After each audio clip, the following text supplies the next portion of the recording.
What we can do is we can choose the seat to fit the rider, we can choose the panel to fit the horse, and we can choose the flap to fit both the rider and the discipline.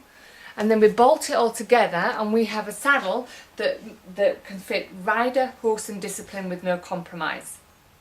Now, what makes each individual bit unique? The tree has got a head plate system. So this is a head plate. And the head plate fits in this groove here. So we can fit as narrow as that or as wide as that.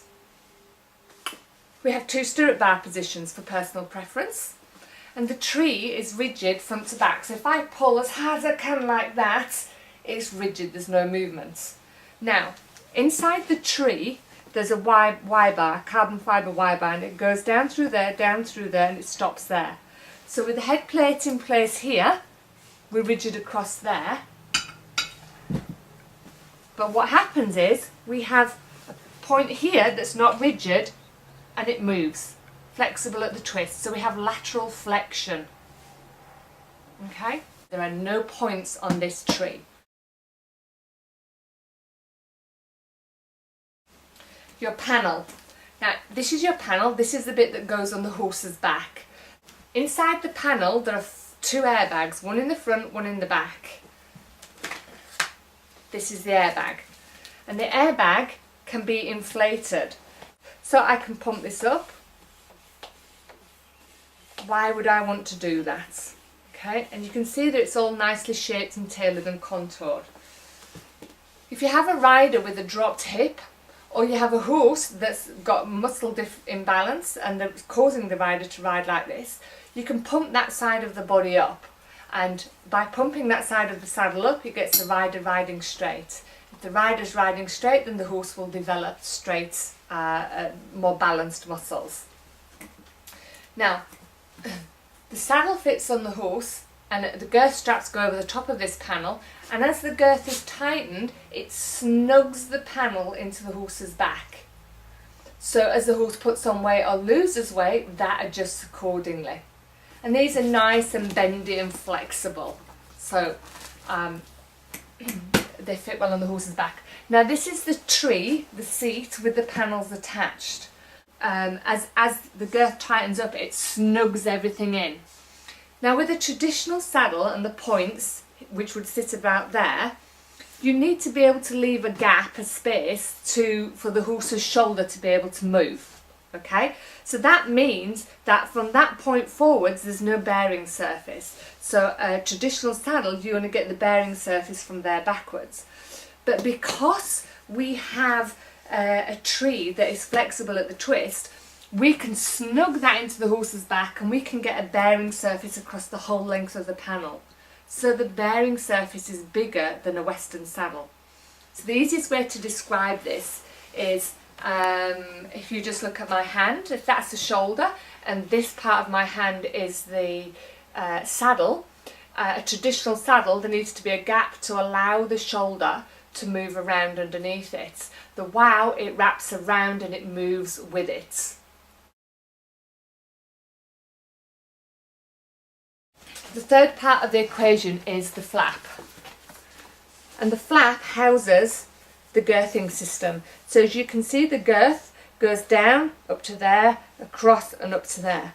It's called the double wishbone girthing system. So when you tighten up your girth straps, it pulls down across the whole width of the flap rather than just down the centre. So if this was on the horse, turning it around like that, and that was in place, it would be there, then the pull down would be across that entire length of the saddle. Now, something that you can do here, this is called a point strap, and these all go inside the flap here. If you have got a horse that's got a forward girth groove, so this is the head of the horse here by this hand. If the girth straps land here, but the girth groove is here, then what will happen is the horse will slide the saddle up its neck to put the girth straps in its girth groove. What we do here is we take this point strap, we attach it, and we move the girth strap into the girth groove without moving the saddle. We also have bits of equipment that can put the girth straps further backwards or much further forwards. The WOW has what we call an anatomical seat design. So there's two aspects to this. The first one is, if you can see that this has got a cutaway here, it's got a hollow here. This part of your leg is called the adductor muscle, and it's a very round muscle. And when you exercise the muscle, it goes hard. Just think of doing a bicep curl and it's gone hard. So what happens is, in a traditional saddle, there's a skirt that comes down and it goes across there, and there is no room for this muscle. So as your muscles go hard, it hits this skirt and it actually pushes you up out of the saddle. A little bit like squeezing a bar of soap and it popping up. With this, you have a hollow there, and the muscle goes into that hollow and it actually draws you down into the saddle, making it a lot more secure. So when your security comes from there, you don't need a big high cantle to wedge you into the saddle. So the second part of the anatomical seat design is this high centre point here on the twist, and a very narrow high twist. So your average horse kind of is a bit round shaped, and if you look at the average human, they're V shaped. So by making the saddle design with this high narrow point here, you actually are making the horse the same shape as you. So what it looks like when you sit on it, when you see it, it looks like it's really high up off the horse's back, but when you sit on it, it allows you to sit into the horse rather than sat on top of it and being pushed out. Now the other thing that makes the WOW especially awesome in my book, I can have a wide channel because that comes from the panel design, and a narrow head plate. Don't forget, this is the head plate, okay?